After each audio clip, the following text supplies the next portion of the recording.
Chapter 2. Introduction. Why Beelzebub was in our solar system. It was in the year 223 after the creation of the world, by objective time calculation, or, as it would be said here on the earth, in the year 1921 after the birth of Christ. Through the universe flew the ship Karnak of the trans-space communication. It was flying from the spaces Asuparatsata, that is, from the spaces of the Milky Way, from the planet Caritas to the solar system Pandetsnok, the sun of which is also called the Pole Star. On the said trans-space ship was Beelzebub with his kinsmen and near attendants. He was on his way to the planet Revosvradenda, to a special conference in which he had consented to take part, at the request of his friends of long standing. Only the remembrance of these old friendships had constrained him to accept this invitation, since he was no longer young, and so lengthy a journey, and the vicissitudes inseparable from it, were by no means an easy task for one of his years. Only a little before this journey, Beelzebub had returned home to the planet Caritas, where he had received his arising, and far from which, on account of circumstances independent of his own essence, he had passed many years of his existence in conditions not proper to his nature. This many-yeared existence, unsuited to him, together with the perceptions unusual for his nature and the experiences not proper to his essence involved in it, had not failed to leave on his common presence a perceptible mark.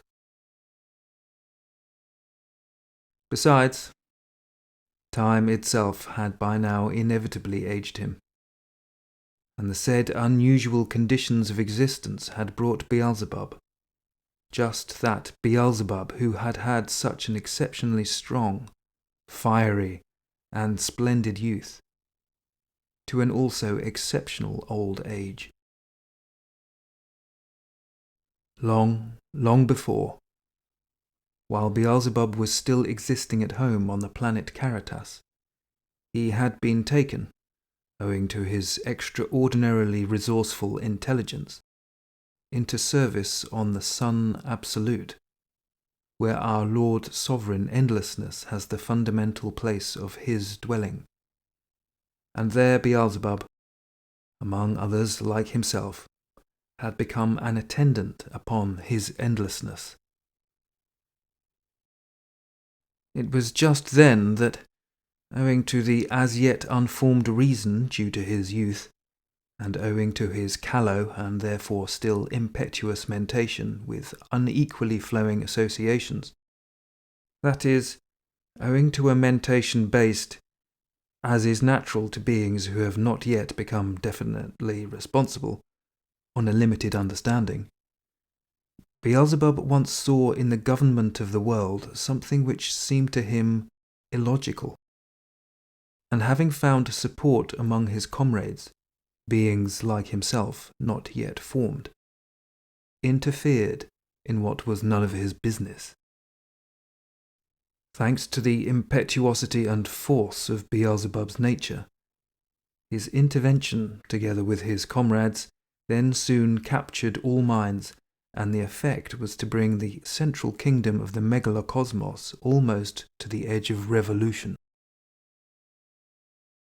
Having learned of this, his endlessness, notwithstanding his all-lovingness and all-forgiveness, was constrained to banish Beelzebub with his comrades to one of the remote corners of the universe, namely, to the solar system Ors, whose inhabitants call it simply the solar system, and to assign as the place of their existence one of the planets of that solar system, namely Mars, with the privilege of existing on other planets also, though only of the same solar system. Among these exiles, besides the said comrades of Beelzebub, were a number of those who merely sympathized with him, and also the attendants and subordinates both of Beelzebub and of his comrades. All, with their households, arrived at this remote place, and there in a short time on the planet Mars a whole colony was formed of 3 centered beings from various planets of the central part of our great universe. All this population, extraordinary for the said planet, accommodated itself little by little to its new dwelling place, and many of them even found one or another occupation for shortening the long years of their exile. They found occupations either on this same planet Mars or upon the neighbouring planets, namely, on those planets that had been almost entirely neglected on account of their remoteness from the centre and the poverty of all their formations. As the years rolled by, many either on their own initiative or in response to needs of general character, migrated gradually from the planet Mars to other planets. But Beelzebub himself, together with his near attendants, remained on the planet Mars, where he organized his existence more or less tolerably. One of his chief occupations was the arranging of an observatory on the planet Mars for the observation both of remote points of the universe and of the conditions of existence of beings on neighbouring planets. And this observatory of his, it may here be remarked, afterwards became well known and even famous everywhere in the universe. Although the solar system Ors had been neglected owing to its remoteness from the centre and to many other reasons, nevertheless our Lord Sovereign had sent from time to time his messengers to the planets of this system to regulate, more or less, the being existence, the 3-brained beings arising on them, for the coordination of the process of their existence with the general world harmony. And thus, to a certain planet of this solar system, namely, the planet Earth, there was once sent such a messenger from our endlessness, a certain Ashiata Shiyamash. And as Beelzebub had then fulfilled a certain need in connection with his mission, the said messenger, when he returned once more to the Sun Absolute, earnestly besought his endlessness to pardon this once young and fiery, but now aged Beelzebub. In view of this request of Ashiata Shiyamash, and also of the modest and cognoscent existence of Beelzebub himself, our Maker-Creator pardoned him and gave him permission to return to the place of his arising.